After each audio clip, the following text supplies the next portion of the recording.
is not capacity building. These are stringent regulations that TSC is trying to impose on us for contract renewal. That is what they're doing.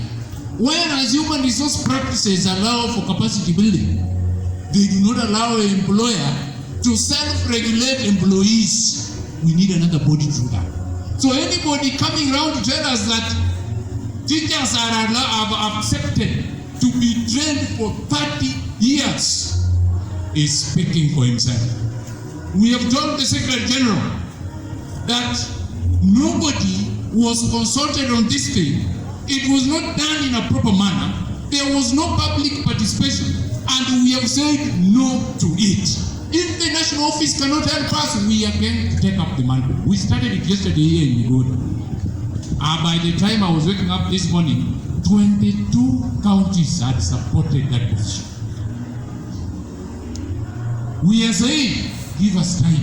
This time, we are forgetting about the National Executive Board. We don't know what their interests are.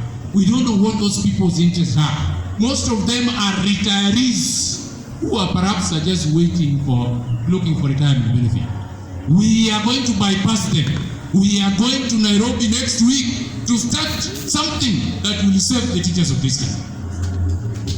Somebody is saying on social media that, why did you write to the CEO direct? This morning that CEO called me. What I write reaches everywhere.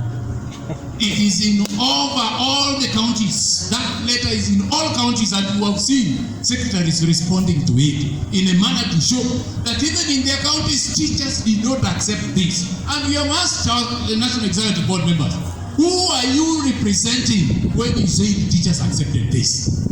Who are you talking about? Because every secretary is saying they were not consulted. Teachers in those particular counties have rejected this. We are moving to Nairobi. And please don't say that I'm fighting my brother Kromsuri. I'm not fighting at Kromsuri.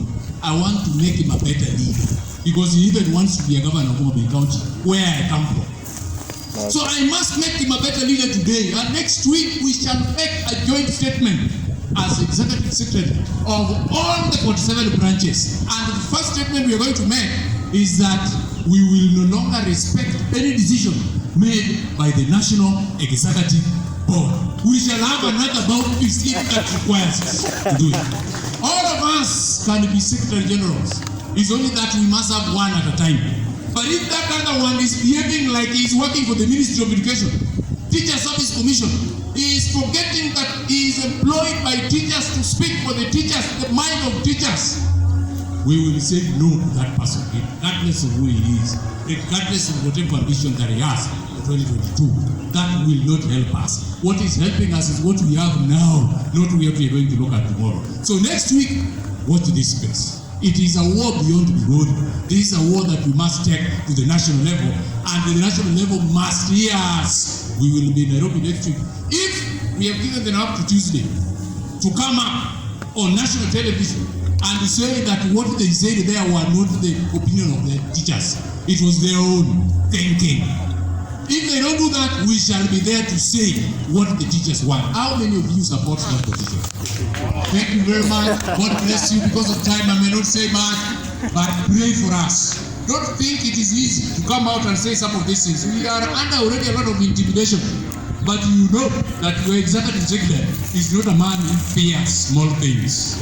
We will all die at the end of the day. Pray for us, but we must save the teachers of this country. We have 22 counties that have supported us. We will stand with them. Thank you very much. God bless you.